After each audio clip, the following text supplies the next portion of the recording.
19 October बृहस्पतिबारखालि बिटिसिनि गाहाय मावफुं सोद्रोमा प्रमद बर'आ चिरां जिल्ला सिंनि रुनिकाटायाव जालाखौ गोसोखांथि डिजिटेल सिनेमा हल लुफुंनायनि अन्थाइ खाम्फा गायसनो। बिटिसिनि गाहाय मावफुं सोद्रोमाया बर' सावथुन मुलुगखौ जौगाखांहोनाय थांखिजों मावनो लानाय बेबायदि खामानिनि थाखाय सावथुन दिहुनगिरि फावखुंगुर बिसानि बोसोनगिरि बिपुल मुसाहारि आरो सावथुन सल' लिरगिरि फावखुंगुर मिजिं नार्जारि मोना गोजोननाय फोरमायदों। बेवहाय आङो जोबोद गोजोननाय दं आरो जोंनि बिटिआरनि गाहाय मिनिस्ट्रि जोंनि मानगोनां प्रमद बर' सारनिसिम आङो गोसो गोरबोनिफ्राय जोबोद साबायखर बावहरबाय। मानो होनना बुङोब्ला बे सिमाङा दिनैनि नङा, जोङो 15 बोसोरसोनिफ्राय बे सिनेमा हलनि थाखाय सिमां नुबोबाय थादों आरो बे सिमांखौ दिनै मानगोनां जोंहा प्रमद बर' सारा दिनै मोगथाङाव खालामफुंनानै होबाय। बेनि थाखाय आं आरो फिन बिथांखौ आरो साबायखर बावबाय आरो बेबायदिनो इयुनाव जोंनि बर' सावथुनगिरिफोरखौ हेफाजाब होलांबाय थायो बेखिनिखौ आङो आसा खालामदों आरो बिथांनिसिम आङो बेखौ दिनै नोंथां मिडियामनि सिगाङाव फोरमायबाय जे जेब्लायबो जोंखौ जाहाथे मदद होलांबाय थाथों। आरो मैयासो बे रुनिकाटायाव जेनाखि जालाख' ना माबा होनदों, आं नामखौ बारा क्लियार गैया, जालाख'नि मुङै सिनेमा हल मोनसे अन्थाइ खाम्फा गायसंबाय। बेवहाय जोङो गोजोननाय दङ आरो बेबादिनो जोङो दाब जायगायाव बिटिसिनिफ्राय बा बिटिआरनिफ्राय सिनेमा हलखौ जुदि बाङाय खालामना होयोबा आरो साबसिनबाव। दा 5 जों खोनानानै दङ, 5नि उनाव बोसोरफ्रोमबो बिदिनो 5-6 बानायलांबाय थायोब्ला बहुद जों सिनेमा दिहुनग्राफ्रा सुबिदा जागोन। मानो होनबा जोंनि बिटिआर ओनसोलाव 100टानि बारा पेन्डेल जायो, नङा होमबा? गामि दरब्रै-दरबाजों 10टाजों बेबायदि पेन्डेल बानाय जों देखायगासिनो दं। आं सानो सिनेमा हला जुदि 5-6ल'बा जोंहा बाहाय बारा मुलाम्फा खालामनो हानाय नङा। खारन जोंनि जेनाखि जायगायाव जोंहा पेन्डेल बानायनाय सेन्टार थायो, सेन्टार जाथाव मोनफ्रोमबो जायगायाव जुदि फिसा बाङाय नङाबाबो फिसा जेन'बा 1 कौटिनि गेजेरावनो जुदि सिनेमा हलखौ लुफुंनानै होयोब्ला बाहाय सिनेमा सावथुनगिरिफ्रा, सिनेमा बानायग्राफ्रा गोबां मुलाम्फा जागोन आरो जों बेजोंनो प्रडिउसारफ्रा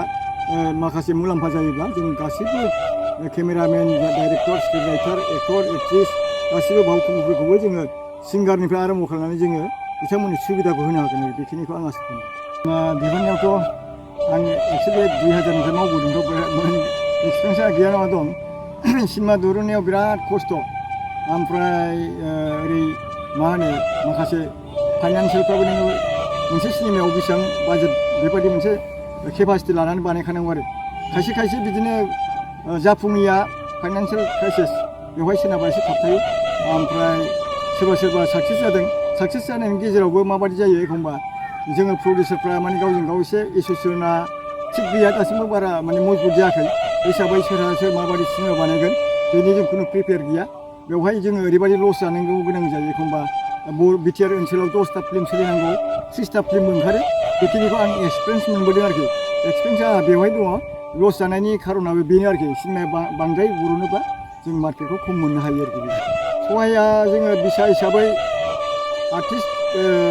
बिसायावथ' आर्टिस्टखौ लानानै मोनसे एसोसिएसन नालाय, दा बेवहाय आं प्रडिउसार हिसाबै बुंगोन दे, प्रडिउसार हिसाबै एसे आलादा खारो, ओमफ्राय आर्टिस्ट हिसाबै एसे आलादा खारो। दा बेवहाय आर्टिस्टफोरनो बिसा हिसाबै जायखौनाखि सरकारा हेफाजाब होनो हायो बेखिनिखौ मावनो हायो। जेरै जोङो गुबुन फिल्म इन्डास्ट्रियाव नुदों जे बे रिटायार्ड आर्टिस्ट, जायफोरनाखि बोराय आर्टिस्टफोर, बुरै आर्टिस्टफोर, बिथांमोननो पेनसन होनायखौ जों नुबोदों। आरो बेवहाय माखासे खस्थ' खालामग्रा आर्टिस्टफोरनो माखासे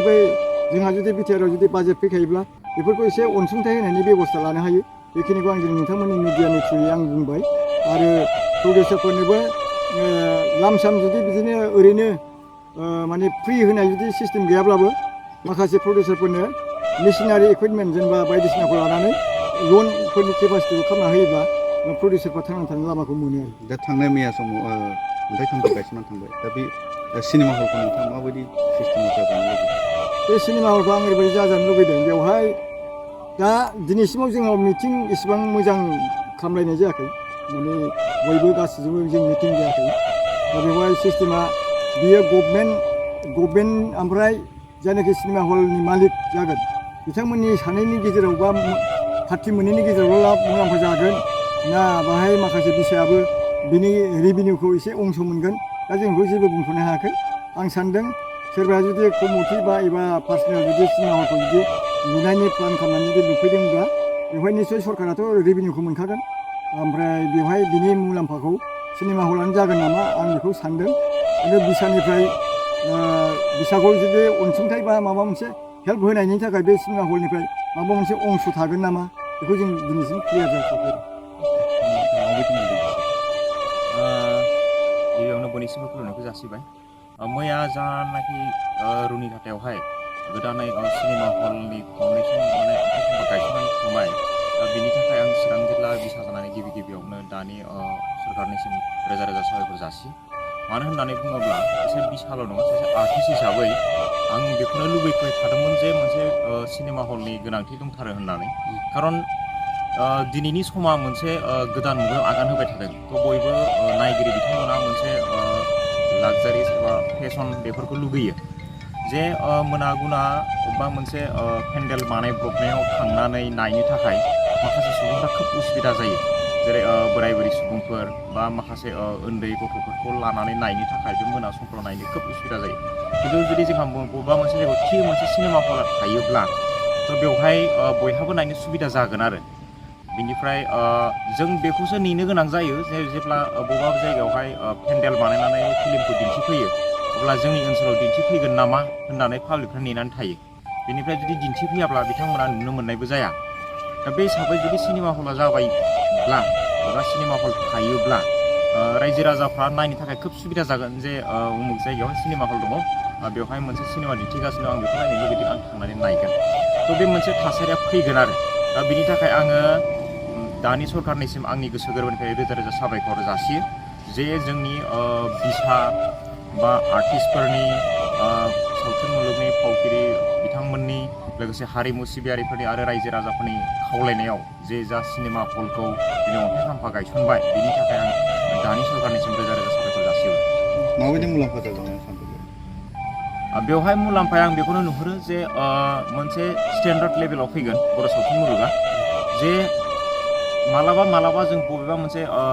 ओनसोलावहाय जुदि पेन्डेल बानायब्रबनानै दिन्थिनो गोनां जायोब्ला बेवहाय जाबायदि जों रां आरजिनो बा रां खामायनो थाखाय थांनो गोनां जायो बेयो मालाबा अखानि थाखाय बा बार बारनायनि थाखाय जुदि पेन्डेला बायनानै होयोब्ला जोंनि नायगिरिफोरनि थाखाय बा दिन्थिगिरिफोरनि थाखायबो गोबां खहा जायो जुदि थि मोनसे मोजां पेन्डेल थायोब्ला मोजां हल थायोब्ला नायगिरिफ्राबो मोजां मथन फैगोन जेब्ला बाहाय रां आरजिनो हानायनि लामायाबो गोराखौ जों नुहुरो आरो दा बेनि थाखायनो हलनिया गोनांथिथार जों बेखौ सिगांनिफ्रायनो नोजोर बोबाय थादों आरो दिनैनि थारिखआव हला नांखाथारसिगौबो दा बे हिसाबै आं बेखौनो बुंगोन जे हल थायोब्ला दिनै बर' सावथुन मुलुगाव रां आरजिनो थांनाय लामायाबो मोजांसिन जागोन आरो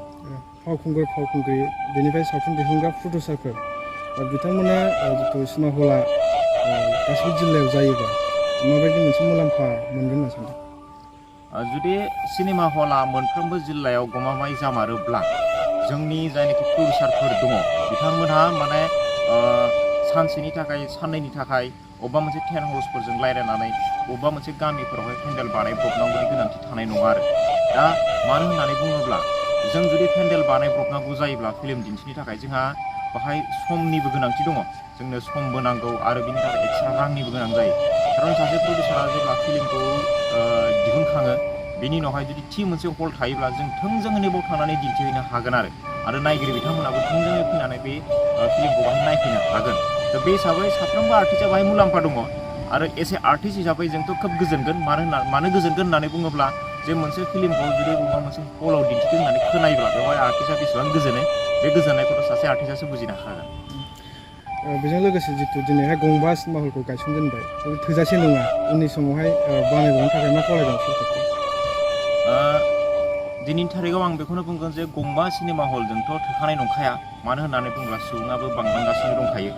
सुबुङा जेला बांलांबाय थागोन आरो दिनैनि थारिखआव जे मोनसे जिल्लायावनो बर' सावथुना मोनब्रै मोनबा फिल्मा फैबाय थायो थ' बे हिसाबै बे मोनबाल' फिल्माव बेखौ दिन्थिफुंजोबनो हागोन बेखौबो नुहुरखाया थ' बे हिसाबै बबेबा मोनसे गिदिर ओनसोलफोराव आरोबाव जेन सिनेमा हलखौ बानायदेरनानै होबावो बेनि थाखायसो आं गुरै खावलायहरगोन बै सिनेमा हलफोराव रायजो राजाफ्रा थांनानै बर' रायजो राजाफ्रा जे बर' सावथुन दिहुनग्राफोरखौ नायनानै हेफाजाब होनांगौ बे बेलायावलाय मा बुंनो जेब्ला सिनेमा हला जागोन अब्ला आं बेखौनो खावलायहरगोन रायजो राजा बिथांमोना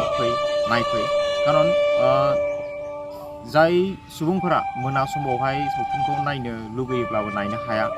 बा उन्दै गथ'फोरा गावनि फरायनायनि थाखाय बा न'आव थानांगौनि थाखाय